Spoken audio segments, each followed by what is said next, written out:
हरि शरणं प्रभु हरि शरणं श्री हरि शरणं श्री हरि शरणं प्रभु हरि शरणं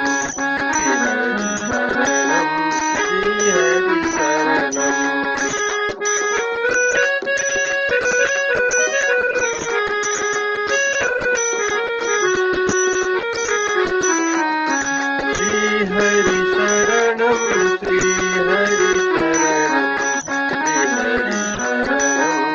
हरि शरणं श्री हरि शरणं प्रभु हरि शरणं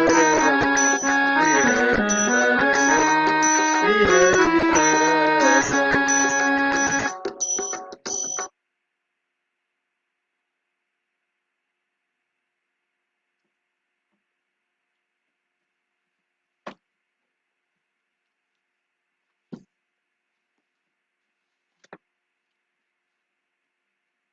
जय श्री कृष्ण जय श्री हरि महाज श्री हरिवंश पुराणको 167 दिनमा यहाँहरु समक्षमा पञ्चाधी कष्टतमो अध्याय प्रारम्भ को बाँकी भागलाई अगाडि बढाउँदैछु। कल परसों तक हमने श्रवण किया था। उस समय वह जिसका पुण्य क्षीण हो गया हो ऐसे ग्रह के समान दिखने लगा। दुर्धर सूर दानव था। उसके मारे जाने पर दानेश्वर केतुमाली भी कृष्ण कुमार प्रद्युम्न पर बाणों के समूह को छोड़ता हुआ चढ़ाया। आज से तदंतर क्रोध में भरा हुआ केतुमाली भ्रिकुटी चढ़ाकर मुख को भीषण बना प्रद्युम्न पर सहसा दौड़ पड़ा और उसने कहने लगा कि खड़ा रह। यह सुनकर श्री कृष्ण कुमार प्रद्युम्न को बड़ा क्रोध हुआ। उन्होंने बाणों की वर्षा करके केतुमाली को ढक दिया।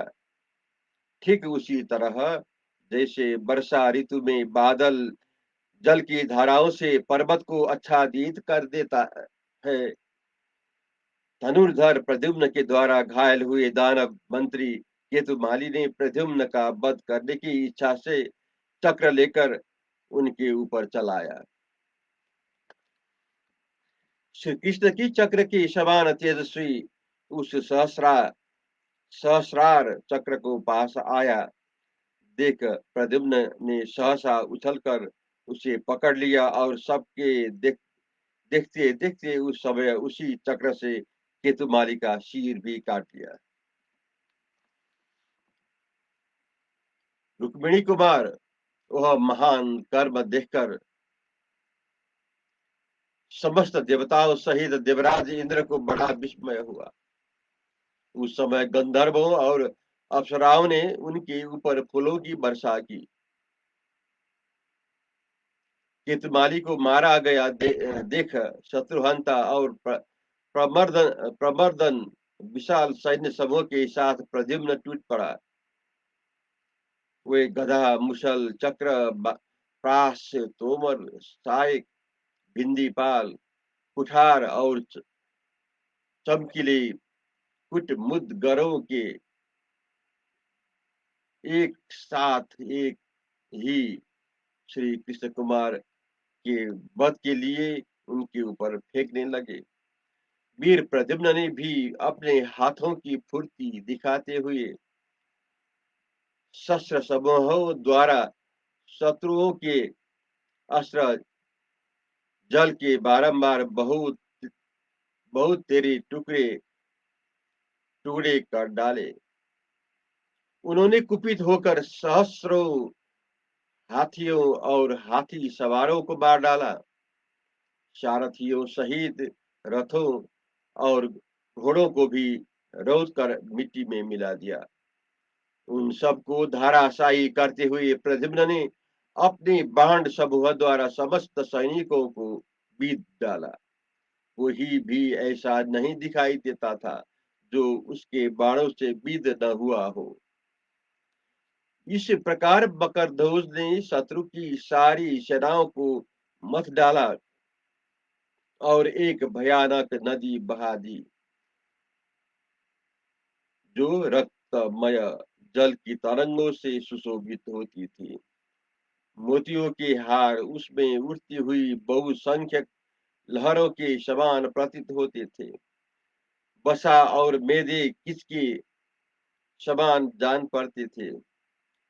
छत्र, दीप और बाण आवर्त भंवर के समान थे। रथ ही उस नदी के तट बनकर उसकी शोभा बढ़ाते थे। केयूर और कुंडल उसमें कछुए का भ्रम उत्पन्न करते थे।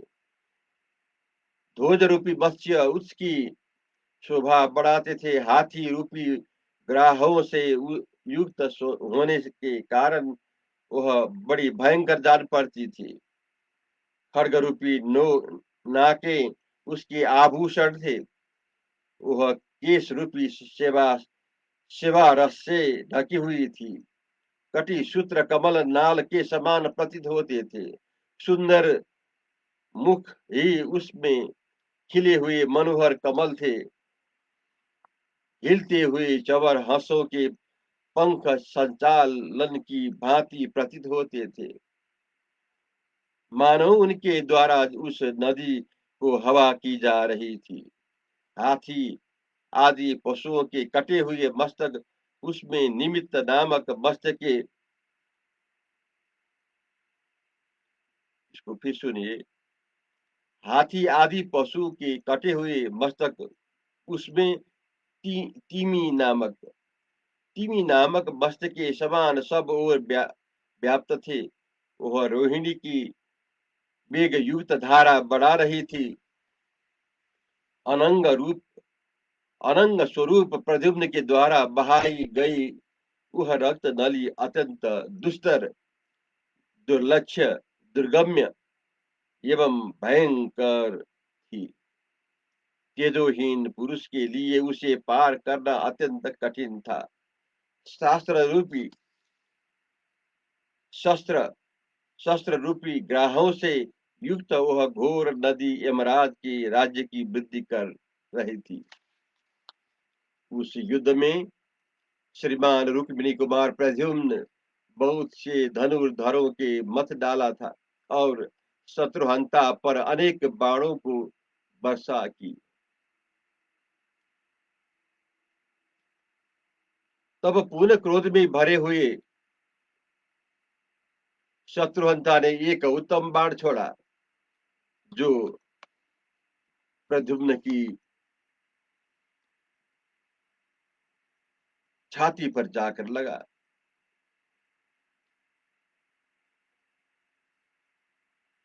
उस बाण से घायल होकर बलवान प्रद्युम्न तनिक भी विचलित नहीं हुई। उन्होंने मरणासन्न शत्रुहत्या के लिए एक शक्ति उठाई। रणभूमि में रुक्मिणी कुमार ने वह अग्नि की ज्वाला से युक्त शक्ति चला दी। इंद्र के वज्र की भांति गड़गड़ाहट पैदा करती हुई वह शक्ति शत्रुहंता का हृदय विदीर्ण करके पृथ्वी पर गिर पड़ी। हृदय विदीर्ण हो जाने से उसके सारे अंग शिथिल हो गए। मर्म स्थानों और अस्थियों के बंधन खुल गए। उस दशा में महाबली शत्रुहंता रक्त बमन करता हुआ धरती पर गिर पड़ा। शत्रुहंता को धाराशायी हुआ देख प्रमर्दन युद्ध के लिए डट गया। उसने मुसल हाथ में लिए और यह बात कही, अरे खड़ा रह, तुझे युद्ध बड़ा प्रिय है ना? इन प्राकृत सैनिकों के मारने से तू क्या लाभ उठाएगा? दुर्बुद्धे, तू मेरे साथ युद्ध कर, फिर तो तू नहीं हो जाएगा। तू वृश्चिक कुल में उत्पन्न हुआ है। तेरा पिता हम लोगों का शत्रु है। मैं उसके पुत्र को मार डालूंगा, फिर वह स्वयं ही मर जाएगा। दुर्बुद्धे, उसके मरने से समस्त देवताओं का क्षय हो जाएगा। इस प्रकार अपने शत्रुओं के मर जाने पर समस्त दैत्य और दानव आनंद के भागी होंगे। अस्त्र से तेरा वध हो जाने पर तेरे ही रक्त से मैं सम्मरासुर के पुत्रों का तर्पण करूंगा। आज वह भीष्मक की पुत्री रुक्मिणी तो तुझ जैसे नौजवान बेटे को मारा गया और गतायु हुआ सुनकर निश्चय ही करुण विलाप करेगी। तेरे उस पिता चक्रधारी कृष्ण की आशा अब निष्फल हो जाएगी। तुझे मार गया जानकर वह मंद बुद्धि मानव अपने प्राणों का परित्याग कर देगा। ऐसा कहकर उसने तुरंत ही रुक्मिणी कुमार प्रद्युम्न पर परिघसे प्रहार किया। उससे ताड़ित हुए महान तेजस्वी और प्रतापी प्रद्युम्न ने अपनी दोनों भुजाओं से उसके रथों की ऊपर को उछाल दिया और पृथ्वी पर गिरा दिया, चूर चूर कर पृथ्वी पर डाला।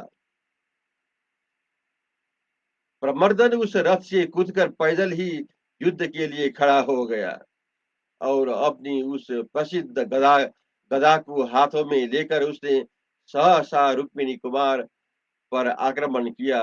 परंतु प्रद्युम्न ने उसकी फेंकी हुई उस गदा से ही प्रमर्दन को मार गिराया।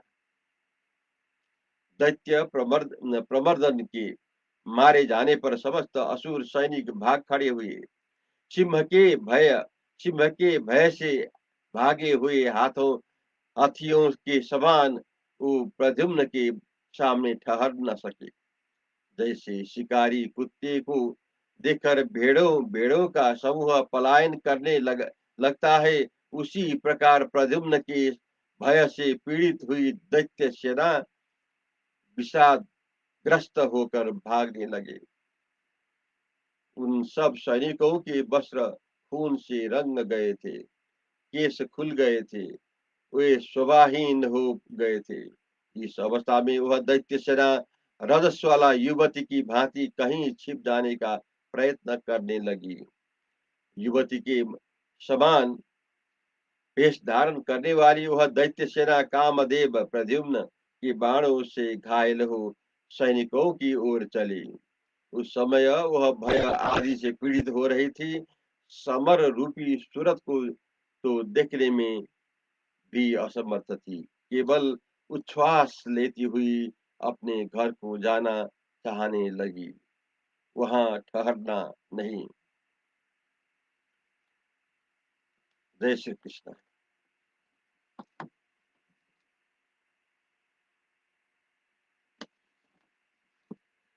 जय श्री हरि।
हरिओम।